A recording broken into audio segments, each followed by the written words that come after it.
ఒక కోతి ఒకరోజు స్వామీజీ ఉపన్యాసం విన్నది. దానికి ఆ ఉపన్యాసం చాలా నచ్చింది. స్వామీజీ ఉపవాసం గురించి భలే చెప్పారు. నేను కూడా ఉపవాసం ఉండి జపం చేస్తాను. అలా ఒక పర్వదినాన రోజంతా ఉపవాసం చేయాలనుకుంది. జపం చేయడానికి నిశ్చయించుకుంది. పనంతా పూర్తి చేసుకుంది. కూర్చొని జపం మొదలుపెట్టింది.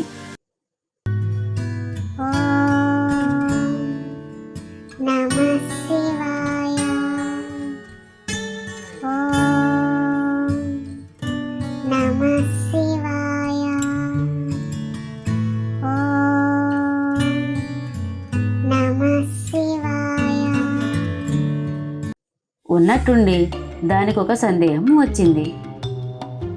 ఈ రోజంతా ఉపవాసం ఉండి జపం చేస్తుంటే రేపు నాకు చాలా నీరసంగా ఉంటుందేమో.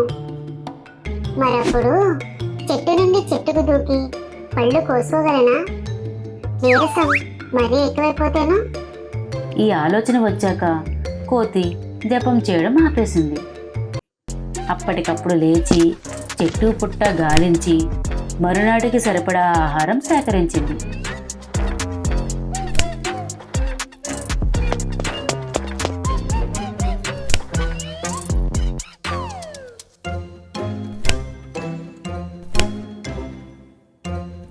దానిని ఒక మూలన భద్రపరిచింది. మళ్ళీ జపం కొనసాగించింది.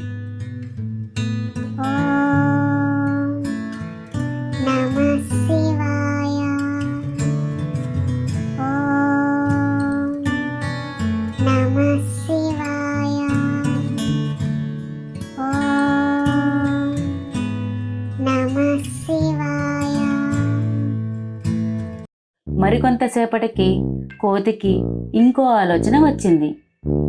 రేపు నీరసం వల్ల నేను నడవలేకపోతేను ఆహారం నా ముందే ఉంచుకొని కూడా ఆకలితో అలమటించిపోతాను కాబోలు.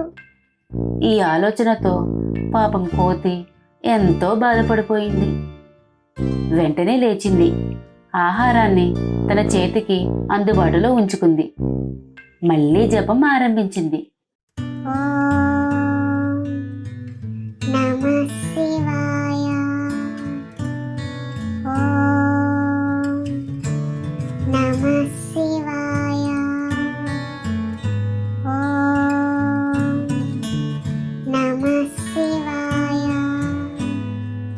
ఆ కోతికి కొంతసేపటికి మరో ఆలోచన వచ్చింది.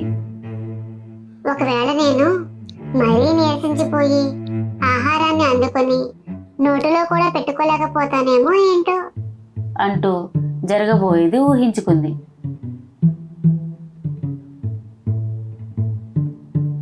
ఆహారాన్ని నోటిలో ఉంచుకుని ఉపవాసంతో జపం చేయాలనుకుంది. ఆ విధంగానే అది ఆహారాన్ని నోటిలో పెట్టుకుని జపం చేయబోయింది. కానీ నోటిలో నిండుగా ఆహారం పెట్టుకొని జపం ఎట్లా చేస్తుంది? చివరికి కోతి బాగా ఆలోచించాక ఒక నిర్ణయం తీసుకుంది. భోజనం నోట్లో ఉంచుకోవడం ఎందుకు? ఇప్పుడైతే ఏంటి, రేపైతే ఏంటి, ఎలాగో అది నేను తినవలసిందేగా. అందువల్ల ఈ ఆహారం ఇప్పుడే తినేసి కూర్చుని సుఖంగా జపం చేసుకుంటాను అని అనుకుంది. తనకు వచ్చిన ఈ గొప్ప ఆలోచనకు ఎంతగానో మురిసిపోయింది. ఆహారం తీసుకుంది. నిద్ర ముంచుకొచ్చేసింది. స్వామీజీ ఉపన్యాసం మర్చిపోయింది. పక్కపరుచుకుంది. హాయిగా నిద్రపోయింది.